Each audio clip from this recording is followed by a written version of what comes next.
Société, droit et liberté avec Frédéric Bérard à C'est jamais pareil. C'est notre rendez-vous du mercredi à 8h15. C'est avec bonheur qu'on le retrouve pour une première fois en 2024. Frédéric Bérard, avocat, docteur en droit et chroniqueur. Bonjour Frédéric. Bonjour Frédéric. Alors, on va commencer avec un sujet qu'on n'a presque pas abordé. Je suis très cynique en 2023. On va parler de Donald Trump parce qu'on a l'impression, surtout cette semaine, c'est frappant, qu'il navigue entre la joute politique avec les primaires pour le Parti républicain et la joute judiciaire. Parce que là, en une seule journée, il peut être dans un rassemblement politique et se retrouver devant un juge. Ça démontre comment je dirais... C'est très 2024, ça, d'avoir le futur président des États-Unis, parce que je maintiens, ça fait déjà plusieurs mois, tu t'en souviendras que je le dis, Trump va devenir le prochain président des États-Unis, à moins que les tribunaux s'en mêlent. Donc, c'est très 2024 d'avoir un futur président des États-Unis qui navigue, comme tu l'expliques, entre des assemblées partisanes et un juge au criminel et au civil. C'est la preuve, malheureusement, que les institutions sont en train de sacrer le camp, disons-le très crûment, parce que jamais on n'aurait pu imaginer une chose semblable il y a de ça à peine 10 ou 12 ans. Donc, voilà. Et est-ce que la partie judiciaire pourrait le rattraper? Parce qu'on se demande, il peut donc poursuivre ses ambitions politiques, les décisions qui vont tomber, parce que là, il y a des poursuites à gauche, à droite, parfois c'est pour diffamation, pour des cas de fraude. Est-ce que ces poursuites-là, un jour, auront des conséquences politiques pour lui? J'ajouterais à ce que tu viens de dire les deux trucs qui sont excessivement graves. Le vol de documents secrets qui appartenait en fait à la Maison-Blanche. Hein. Il y en a plusieurs qui parlent de recettes du nucléaire qui auraient peut-être vendu à l'Iran. C'est quand même pas rien. Plus, moi, c'est ce qui... Plus, en fait, le fait qu'il a tenté de détourner l'élection en Géorgie. Plus le fait qu'il a lancé une attaque contre le Capitole. Tout ceci fait partie des 94 chefs d'accusation qui sont actuellement déposés contre Trump. Donc, ce ne sont pas des accusations c'est pas de la petite bière, là, c'est pas un vol de gomme ballon au dépanneur Couche-Tard. On parle de trucs excessivement graves. Je vois pas, moi, ce qui peut être plus grave pour un politicien que ce qu'on vient de dire là. Alors, la question, est-ce que et qui est ultra pertinente, puis c'est la question à $1 million de 1000 $, si je peux dire ça comme ça. Est-ce que les tribunaux vont rattraper? Est-ce que la réalité judiciaire de Trump va le rattraper? La réalité, c'est à chaque fois qu'on réajoute un chef d'accusation, il grimpe dans les sondages. Pourquoi? Parce qu'il attaque de manière systématique, de manière absolument vindicative, toute forme d'autorité autre que la sienne. Alors, ces partisans croient que il est victime d'une machination. Puis on en a ici, nous, au Québec, qui rentrent dans cette ligne-là. Les bas-côtés disent qu'il est victime de persécution juridique, judiciaire, alors qu'il n'est accusé que de crimes de droit commun. Pour répondre à la question plus directement, je te dirais ceci. Tout va dépendre de la Cour suprême.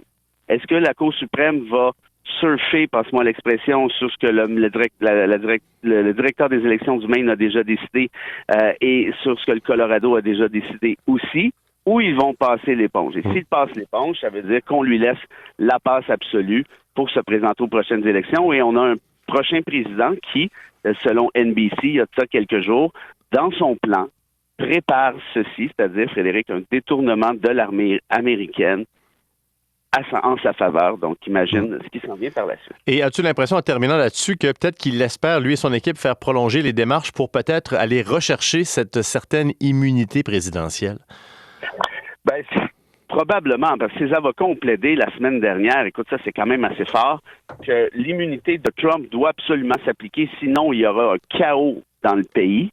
Et ils sont même allés jusqu'à plaider, écoute, ça c'est quand même fantastique, là.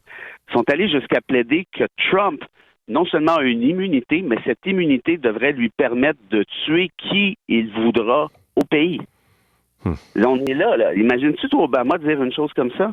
Bill Clinton, même George Bush, qui était quand même pas un enfant de cœur. C'est incroyable. Et là, donc, on a des tribunaux qui ont décidé de plaidoirie du genre. Donc, pour revenir au reste, est-ce qu'ils essaient d'étirer l'élastique?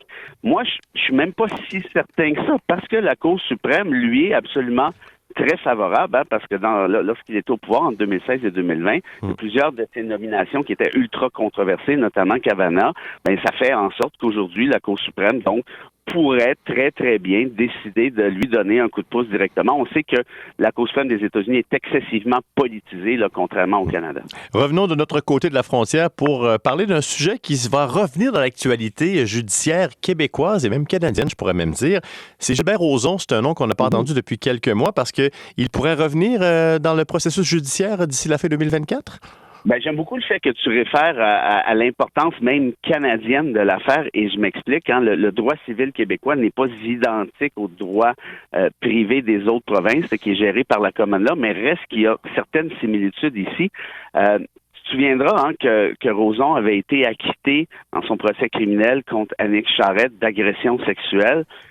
Et là, Mme Charrette et d'autres femmes qui se disent victimes d'agression sexuelle poursuivent maintenant Rozon sur le plan civil. Et là, rapidement, qu'est-ce que ça veut dire, tout ça? Moi, d'abord, je suis très, très, très content de ça, parce que ça fait déjà quelques années, je dis, le criminel, c'est une chose, mais il reste le véhicule procédural du civil qui n'a jamais été exploité. Et là, on va avoir déjà une jurisprudence à la fin ce sera en 2025, qui va peut-être influencer le reste du Canada aussi. C'est-à-dire qu'une victime d'agression sexuelle pourra décider de se tourner vers le civil plutôt que le criminel ou encore faire les deux à sa guise. Et de ce fait-là, moi, j'ai l'impression que ça va être plus facile, notamment pour Mme Charrette, de remporter sa cause au civil que ça ne l'a été au criminel. Pourquoi? Parce que les règles de preuve et l'évaluation de cette même preuve ne sont pas les mêmes. Je m'explique. Au criminel, on le sait, Frédéric, quand c'est la preuve hors de tout doute raisonnable de la culpabilité de l'accusé qui s'applique, c'est sur cette base-là que Rozon a réussi à s'en sortir. Par contre, d'un point de vue civil, le juge évalue ce qu'on appelle la prépondérance de la preuve, c'est-à-dire 50% plus 1. En d'autres termes, qui me diverait entre les deux. Donc, le fardeau est beaucoup plus facile pour les victimes qu'il ne peut l'être au niveau criminel. Et moi, j'ai franchement l'impression que Gilbert Rozon, je te fais une petite prédiction, va trouver 2025 très, très, très difficile parce qu'il a 6 poursuites distinctes. Donc, on peut penser qu'il y a une espèce de pattern là-dedans, qu'on a déjà entendu dans les médias, mais là, maintenant, c'est déposé dans des procédures en bonne et due forme. Et il y aura un seul juge qui va entendre l'ensemble des 6 dossiers. C'est le juge Frédéric Perraudot, qui est une sacrée belle tête de droit. Là, je le connais bien, j'ai étudié avec lui. C'est vraiment un gars hyper intelligent. Et j'ai comme l'impression qu'on verra, la justice fera son œuvre, mais j'ai comme l'impression qu'ici, Rozon va trouver ça pas mal plus difficile qu'au criminel. Alors, on verra pour fin 2024-2025 pour Gilbert Rozon. Et on va terminer avec un concept qu'on a souvent abordé, toi et moi, ensemble, lors de ces chroniques, du fameux droit international et avec ce qui se passe avec Israël, l'escalade de la violence qui ne cessera pas, à moins d'un coup de théâtre. Et on constate que le droit international, ça demeure un concept flou. Concept flou. En fait, c'est quoi? Je vais m'inscrire en faux sur ta dernière allégation, si tu me permets, parce que pour moi, je comprends très bien ce que tu veux dire, mais pour moi, le droit international n'est pas flou. Au contraire, le droit international est très précis. Les obligations des États sont très précises. Le problème, c'est sa mise en application. Il n'y a pas de police internationale. Il n'y a pas de mise en application, donc, du droit international. Ça reste ainsi un espèce de, un livre de recettes, de bons procédés, de bonnes intentions que personne n'applique. Penses-tu vraiment que les États-Unis et Israël sont stressés actuellement avec ce qui se passe devant la Cour internationale de justice? La réponse est non, parce que même si Israël se fait condamner, ce qui risque fort d'être le cas, mais comme il n'y a pas de mise en application pratique, ça ne changera pas grand-chose. C'est comme certains médias, par exemple, qui décident de ne pas faire partie du conseil de presse. Le conseil de presse rend sa décision, OK, ça va, c'est plate, là, mais c'est pas plus grave que ça. Donc, tant et aussi longtemps qu'on n'aura pas cette espèce de pouvoir de coercition du droit international, bien franchement, on reste dans le domaine des bonnes intentions et disons-le honnêtement, on perd notre temps. Et pendant ce temps, il y a encore des victimes des deux côtés, mais principalement donc ce qui se passe à Gaza et tout ça. Et le conflit qui perdure malheureusement, qui s'enlise. Frédéric Bérard, on se reparle même heure, même poste mercredi prochain? Avec grand plaisir. Au revoir.